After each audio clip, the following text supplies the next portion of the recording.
and welcome to Going Mad. I'm Kaylee. And I'm Vanessa. Today, we will be talking about all things crime. Murder. Yeah. Well, not all murder, but crime. Not all murders. I mean, a little bit of murder. No, you're right. There is a lot of murder in today's episode. I will be talking about a little bit of my crazy family history, because I'm kind of, related to some infamous people. And then Vanessa's going to be talking about a murder that took place in Wayne County, Illinois. So today's basically just an Illinois episode. Illinois, yes. Yeah, we're talking all things Illinois, crime, murder, gangs. Stuff. Yeah, gangs. It's going to be crazy. As always, please follow us on Facebook, Instagram, YouTube. We're on Spotify and Apple, and I believe Stitcher now. Yeah, Stitcher is brand new. We got some things in the works, guys. So follow us on all those things. Email us if you have any crazy stories that you want us to talk about. I just did my little dance. Yeah. Our email is goingmadpod@gmail.com. So I think Vanessa's going to start it off. All right, here we go. So my story is in Wayne City, Illinois, and guys, this town is literally have 1,000 people in it. It's a tiny little place. It's so small, and something happens like this anywhere because obviously, and it's really kind of dark. But here we go. We're starting back in 1995. I will be talking about Sue Marshall Gelsing, who is 38 at this time, and her daughter, Melinda, who is 13 at this time. This case did not have a lot of resources. It just wasn't very known. Like, I had a hard time trying to find resources about the story. I don't know, maybe because it's just a small town story. Yeah, that's what I'm thinking. And it's they really are tiny. Yeah. So, but I'll tell you what I got. Okay. So yeah, I couldn't find anything about Sue or Melinda's background, like what kind of people they were, what they did, and stuff like that. But the main guy in the story is Niels Nielsen. That is his real name. What a name! That is his real name. And in 1995, he is only 21. So the only info I found before the murders was 2 years prior. So Niels, who's now only around 18, 19, marries Sue, who's now 35. Oh, dang. So, wow. But listen to this. The marriage only lasted 10 days. What? So. What?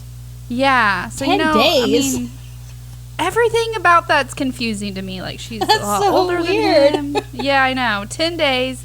Obviously wasn't good. If they were only married for 10 days. I know, wow, that went south fast. Yeah. Let's see. Now we're skipping back forward to July 4th in 1995. Sue and Melinda had disappeared. The next day, a car was partially submerged in a local pond. It was discovered to be Sue's. Yikes. Yeah, a small strip of wood was wedged between the accelerator and the seat. So 3 days later after that, they found a duffel bag, and that was found 3/4 of a mile from where the car was discovered. And in that bag, the police found burnt remains of 2 people. Oh, shit. Yeah, and it was confirmed to be Sue and Melinda by dental records. Yikes. Yeah. It was also confirmed that they were both shot in the head. Ugh. So that's not double good. Whammy. Yeah. It was a .32 caliber casing that was also in the bag. And 1 bullet of the caliber was still in one of the bodies. Unknown if it was Sue's or Melinda's that they found the bullet in, but yeah. July 6th, I'm not sure why or if it came from a tip or something, but the police went to the trailer where Niels was living. His mother and stepfather also lived there. So George, the stepfather, signed a consent that the police can search the home. They found the same .32 caliber gun that killed Sue and Melinda. They also found the same type of wood that was in Sue's car. After searching the home, the police found a burn pile, apparently 150 feet from the trailer. So a burn pile, if you don't know, is just where local people burn trash or leaves. Usually, that's probably not a big city thing, obviously, but yeah. It is not. Yeah, I that's can what a tell burn you pile right is. now. Just where you burn your leaves at, or if you have trash in the country, that's where you burn it. Anyways, Yeah. so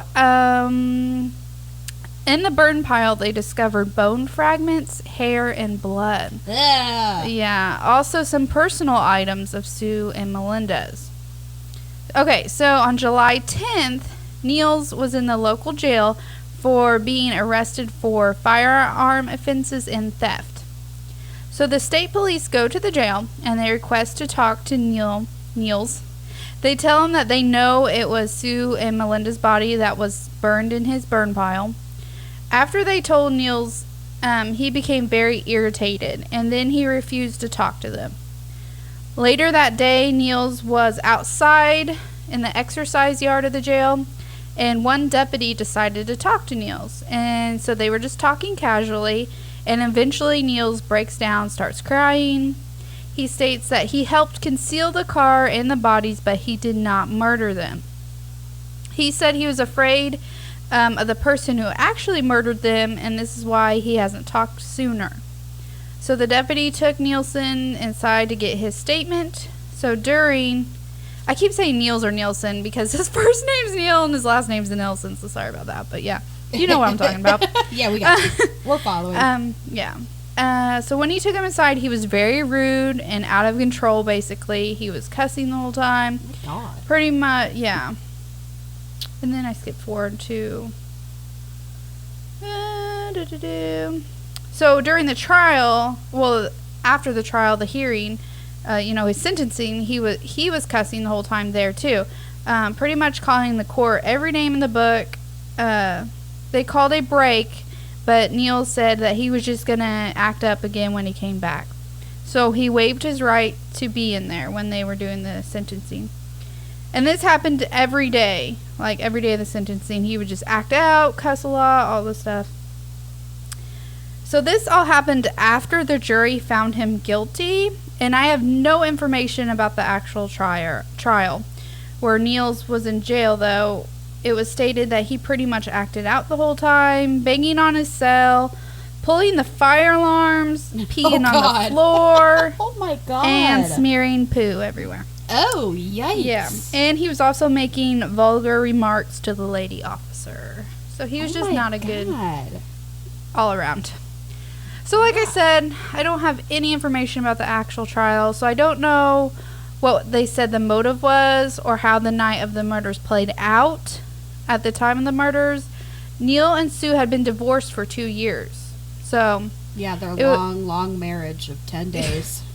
Yeah, and so I don't know. It said in one source, though, it did say it was possible Sue was pregnant. And it also said that Niels could have been jealous of Sue being in another relationship.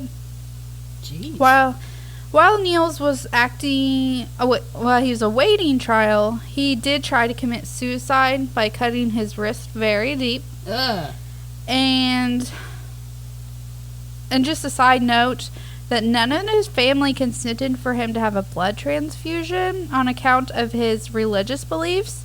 He was so self-proclaimed Jehovah's Witness. Just throwing that out there. Okay. But he did make it through him trying to commit suicide. And he was sentenced to death in 1996. But he kept appealing it, and since the appeals, take forever. And then 2011 happened, and the death penalty in Illinois was removed. So he's still alive today, but he will spend the rest of his life in jail. Wow. I didn't know the death penalty was removed in Illinois. It makes sense, but I didn't know that. That's interesting. Yeah. So, yeah, crazy story. I wish I knew more, but, he said that he just concealed the murders. He didn't do it. He was trying to blame, one of Sue's, prior husbands or something like that, but they found out that he had nothing to do with it. So they found him guilty. Wow. That's crazy. Yeah. Cray.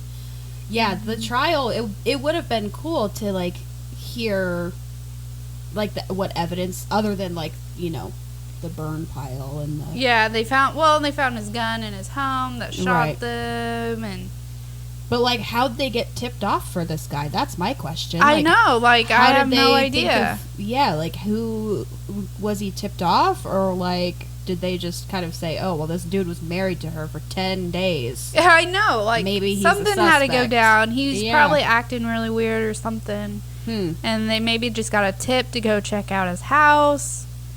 Interesting. Like I said, that's where they found the exact same wood in her car and the Right, right. gun, and then the burn pile had, there were like bone fragments and stuff in it. So, crazy. So Mhm. crazy. yep. All right, is it my turn? It's your turn.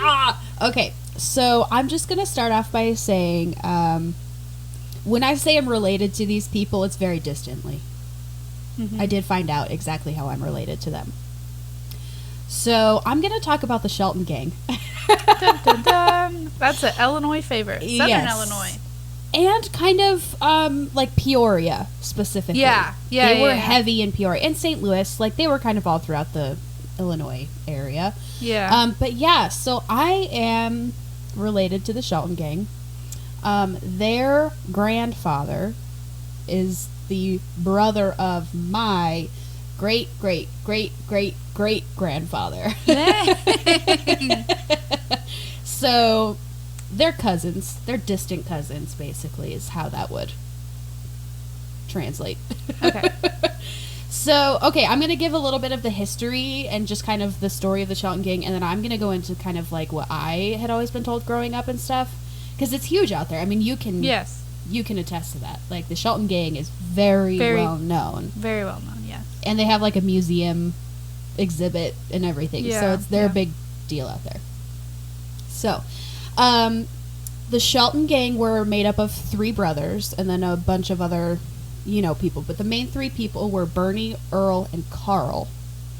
And they were known for bootlegging, mail robbery, gambling, and murder. So in Southern Illinois, they were really, during Prohibition, they were kind of just really well known for bootlegging. Like, that's kind of how they got their start. And I did find a little information saying that the dad was involved, Ben. So Ben and Agnes Shelton had 10 kids total. I could only find names of 7 of them. So there was Nora, Roy, Carl, Earl, Bernie, Hazel, and Lulu. And Lulu actually lived in Fairfield. Oh, okay. I mean, they all, I think, at one point lived in Fairfield. I know, Yeah. like, Pond Creek was a big area for the Sheltons, and Sisney was, but I think most of them lived in Fairfield at one point. Anywho, so yeah, they had 10 children. Unfortunately, only 7 of them actually lived to be adults. And Nora, who I believe is the oldest, she died when she was 13. So that's kind of sad. But anywho, I did find a little information saying that Ben, like I said, Ben's the dad, that he was a little involved in the gang activity as well. So yeah, they bootlegged throughout the Prohibition era. They were kind of running the town, basically. Like, they were the ones that were kind of controlling the bootlegging in that area. Up until 1926. So they were throughout, like, they were really kind of home based, like their gang organization was home based in Little Egypt. And so in 1926, Charlie Berger was the opposing gang.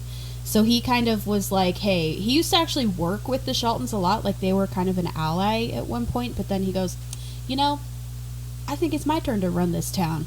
This is my time. So he started just kind of,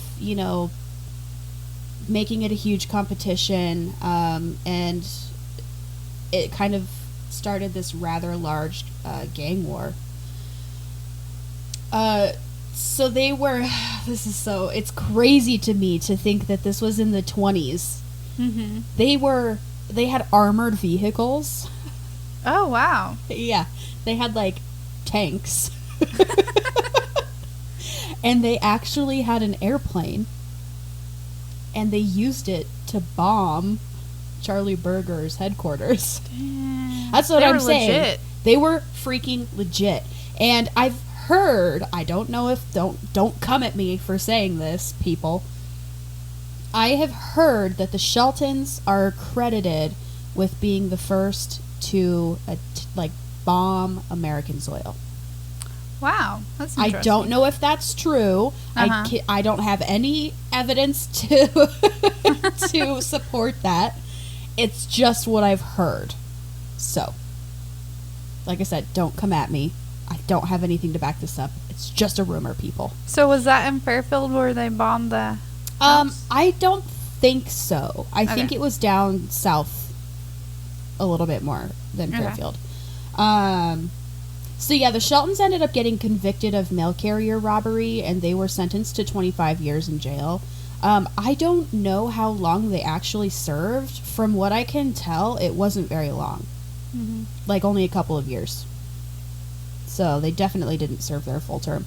But Berger was actually hanged in 1928. So he didn't have a very long run. I mean, 1926 is when he was like, this is my time, bees.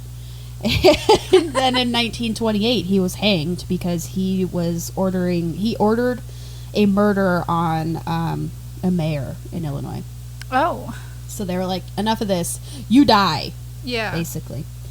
And so, yeah, I mean, after the Sheltons were released, they basically controlled the area. They didn't really have too much more competition.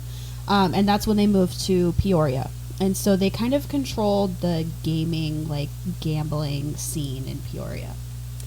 So, let's get into the goods.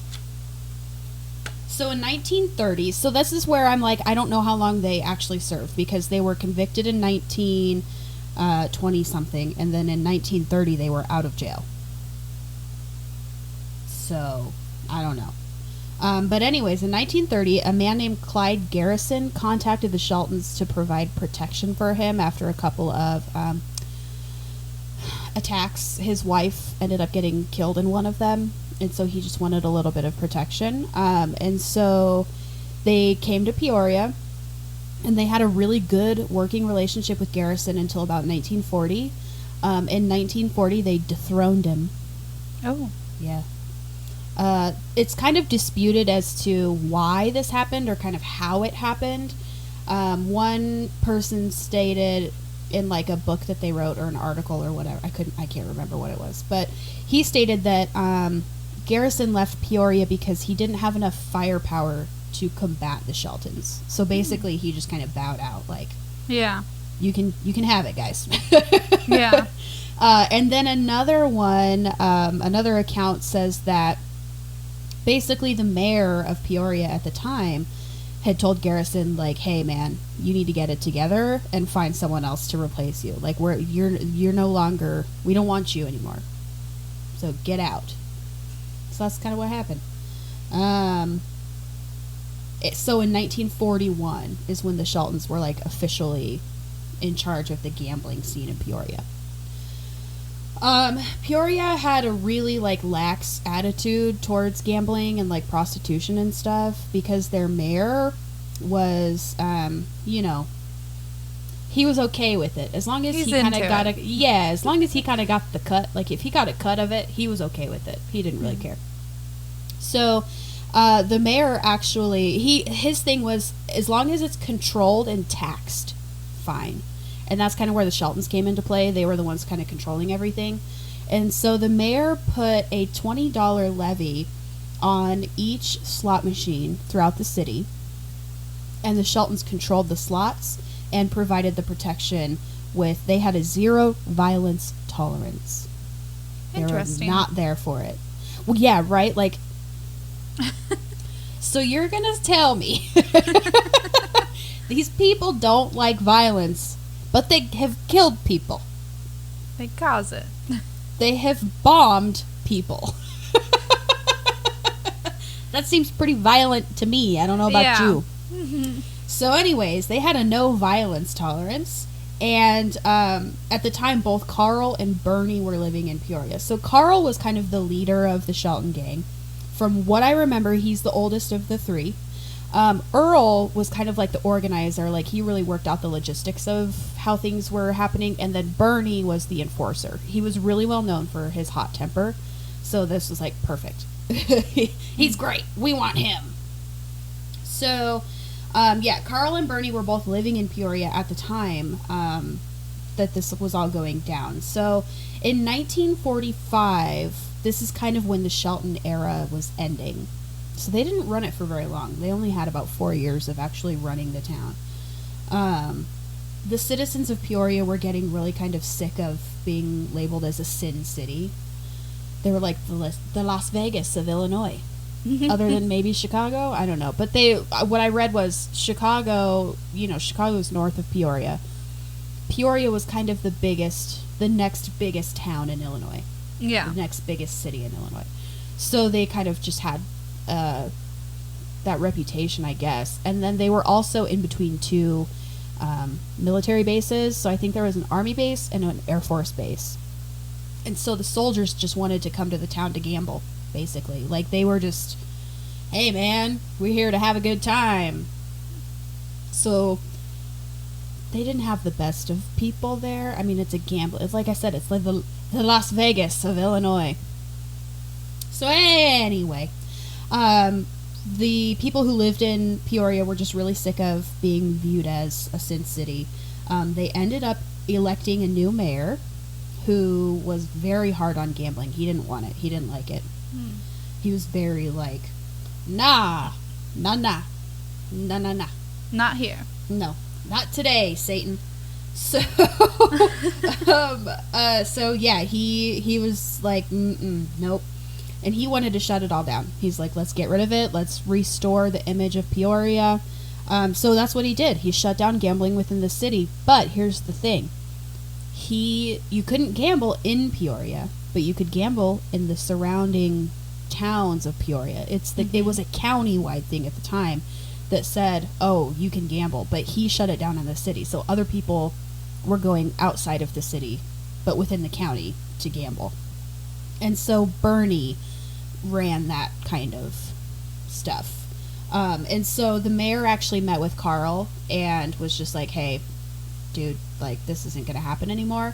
And Carl had kind of previous experience of when he was in St. Louis that was like, well, if you don't have government backing to kind of, if you're not cool with the government, then it's time to get out. So that's what he did. He was like, oh, cool, now I have more time for farming. Like, that's what he told the mayor was, cool, now I have more time for farming. So he had a farm in, I believe it was in Fairfield. I could be wrong. It's in that area, though, like the Pond Creek, Fairfield area. So he had a farm there. And that's where he died. On the farm? He was shot off of his tractor. Oh my gosh. And I'll get more into that, but it's funny because I couldn't find anything that actually said how he died. I just know these things. Yeah. Nowhere does it say, oh yeah, it says he was murdered. It does say he was killed, but it doesn't, and it said that, oh, he was at his I think it was near his farm is what they said. But I'm like, nah, dude, he was riding a tractor and someone shot him. So anyways, I'll get into that a little bit in a little. So they, throughout their time kind of bootlegging and gambling and all that stuff, they had a lot of enemies. They built up a lot of enemies. And a lot of them were in, like, the Chicago area, St. Louis, all that stuff. So they were like, you know what, I think this is our opportunity to get rid of them. Let's just whack all the Sheltons. Oh, my gosh. Yeah. So, they were like, let's get rid of the Sheltons, and then we can take over the operations of Southern Illinois. Let's do that. So, on October 23rd, 1947, Carl was shot off of his tractor at his home. And he's buried in Fairfield, and he is about to get graphic. So, he was shot off of his tractor. Well, the tractor, I believe, was tilling the land. Oh, no. And it ran him over. Oh, no. And so, needless to say, they had a closed casket ceremony for his funeral. because he was horribly disfigured. I shouldn't laugh. I'm sorry, I shouldn't laugh. Yeah, so that's great. And then and then Bernie was killed outside of a tavern in Peoria. He was still in Peoria on July 26, 1948. He was shot and killed outside of the Parkway Tavern. So no one has ever been convicted for the murders of Bernie and Carl. There's some speculation, though. Mm-hmm.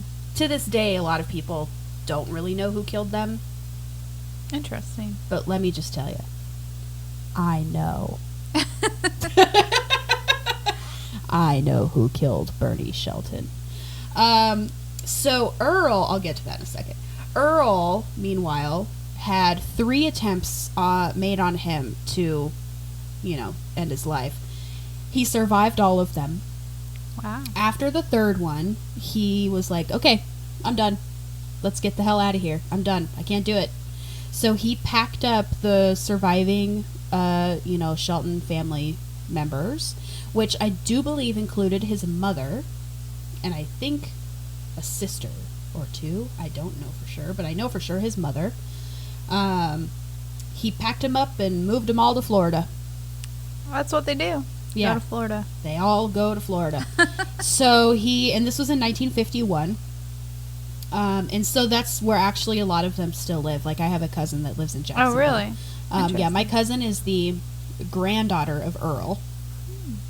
And she still lives out there. And she has a home in Southern Illinois, but she lives in Florida. And it's funny because she, when I first met her, she didn't know who the Sheltons were. Like, she knew she was a Shelton. Obviously, her last name is Shelton. But she didn't know that her dad... So, her dad is Little Carl. So, Little Carl was also kind of involved in the gang. So, Little Carl is Earl's son. Mm-hmm. So, Little Carl, when he was a kid, he knew what his dad was doing. He knew what his uncles were doing. And he was well aware. He actually ended up, I think, at one point getting pulled in to kind of helping. Like, just do small things. He didn't, It's not like he was murdering people. He was just helping out with little things. But when they moved to Florida, I'm guessing they just opted not to tell people who they were or what they were known for.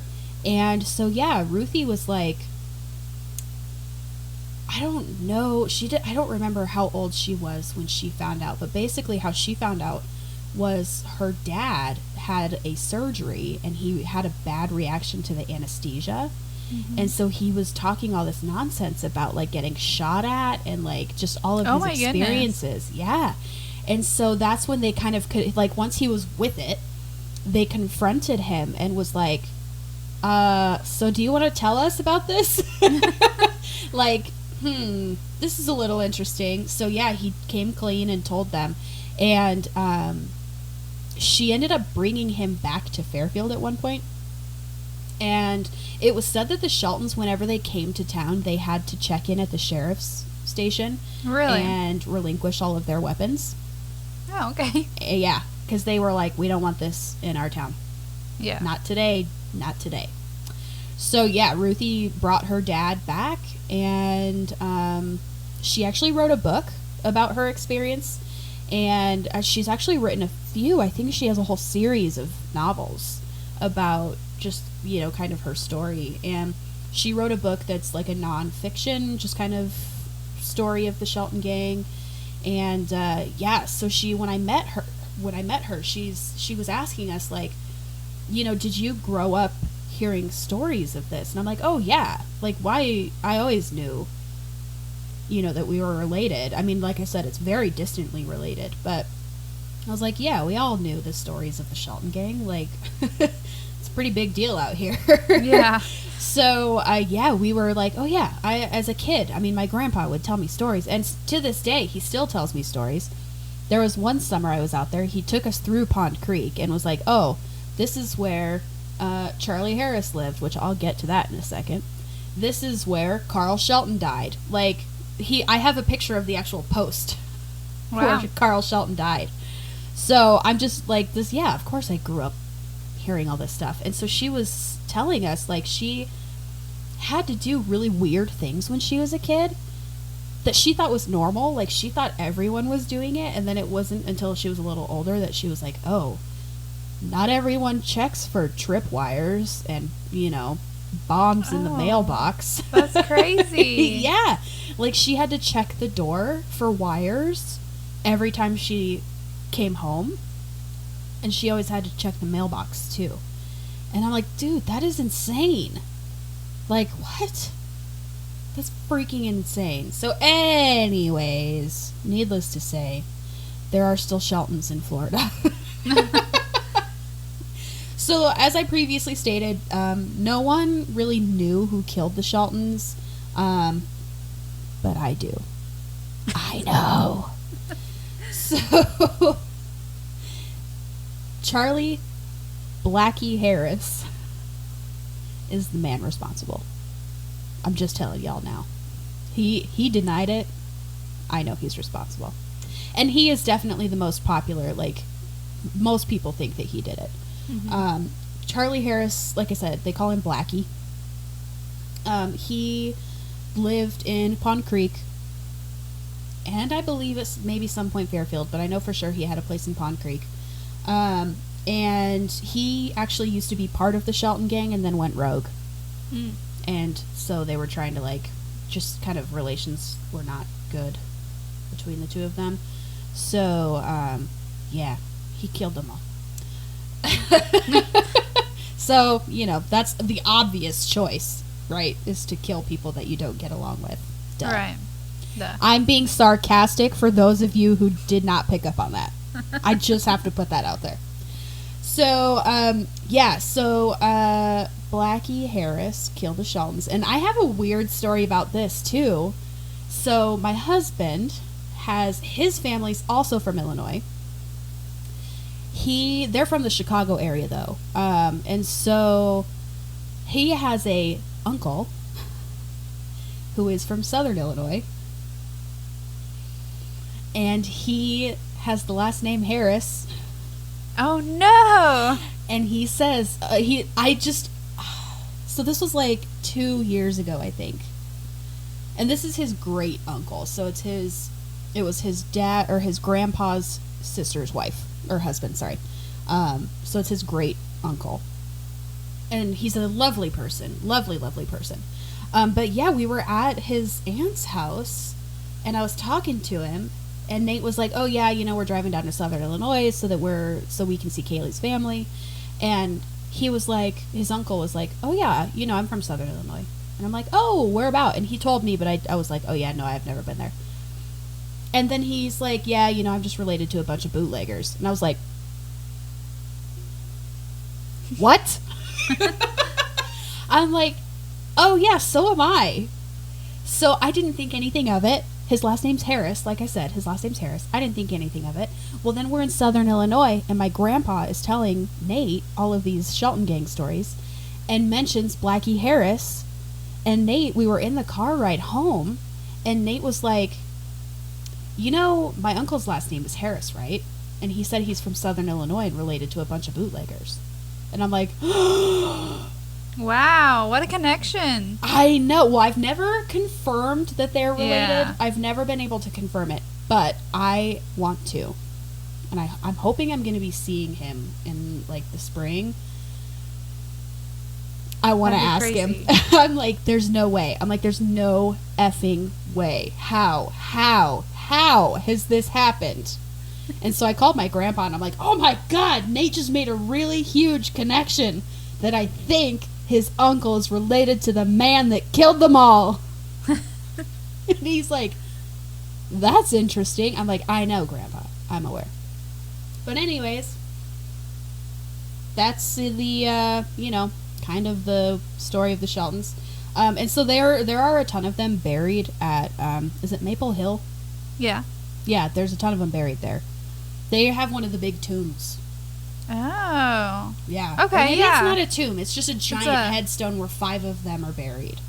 Okay. I definitely want to go look for that now. Yeah, go drive through it. It's literally right when you pull in. Like, you see the big... it just says Shelton. And it's like right at the beginning, like like I said, right when you drive in past the little archway thing. They're like right there on the left. Okay. And they actually do, I don't know if they still do the tours. Ruthie at some point, I believe, was giving like Shelton Gang tours throughout Fairfield and Pond Creek. Oh. I don't know for sure. I don't think she's doing them anymore. She did a couple, and my uncle actually went on one with her because my uncle knows so much about this stuff, which is who I had to ask to figure out who I was related, like how I was related. Yeah. He knows everything about our family. But yeah, like we always grew up being told like, hey, yeah, you know, you're related to the Shelton Gang. And I'm like, I mean, it makes sense because my mom's maiden name is Shelton. Yeah. So I'm just like, yeah, that makes sense, duh. And then, but we don't tell people in town that But we're now related. they all know. They don't know who I am. You don't know my last name? Or who I'm related to? People, other than the Shelton Gang? You don't know. You don't know. Yeah, they do keep it kind of quiet in town just because there is still a little bit of a stigma about the Sheltons. Yeah. But like my grandpa and I went to the Hannah house. Uh-huh. Shout out to the Hannah house. We went there and they have a whole Shelton Gang exhibit. Yeah. And it was great because they actually have the car. They have one of their cars that has all the bullet holes in it and everything. Ooh, that's cool. Yeah, it's pretty cool. Like you should check it out. But when we were there was an old guy sitting there, and he was like, "Blackie Harris didn't do it. I knew him. He didn't do it. Him and I were friends." And I'm like, "Okay, old timer. Believe what you want to believe." I guess Blackie Harris at one point was interviewed by the FBI, and he had like admitted to over 50 murders. Oh my gosh. Yeah, just from the gang activity. Like he was kind of a hitman. Wow. So, actually, let me take that back. I don't know for sure if he admitted to it, but he's been like credited with 50. Yeah. Over 50. Don't come at me again like, with my lack of facts here. This is just what I've been told, people. Anyway, so yeah, they have houses all throughout southern Illinois that, like, there's one right outside of Sisney that they lived in. I believe it was the house of the mother. Like, I think Agnes Shelton is the one that lived there. But there's bullet holes all over it. Crazy. Yeah, like if you drive up to it, there's bullet holes all over the brick. And it's funny because I guess my grandparents did not always live in Illinois. They actually used to live in California for a while. And when they were moving back to Illinois, they actually looked at renting that house. Oh. Yeah, but they were like, nah. The electrical shot. Like, no, it's not going to work out.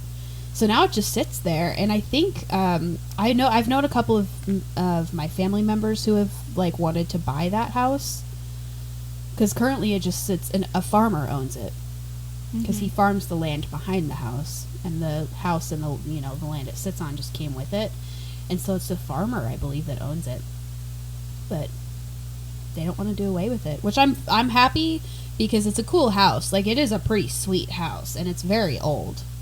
I mean, you got to think, the Sheltons were born in, like, the 1890s. So I'm like, yeah, it's over 100 years old. So it's pretty cool. But, yeah, that's my Shelton Gang story.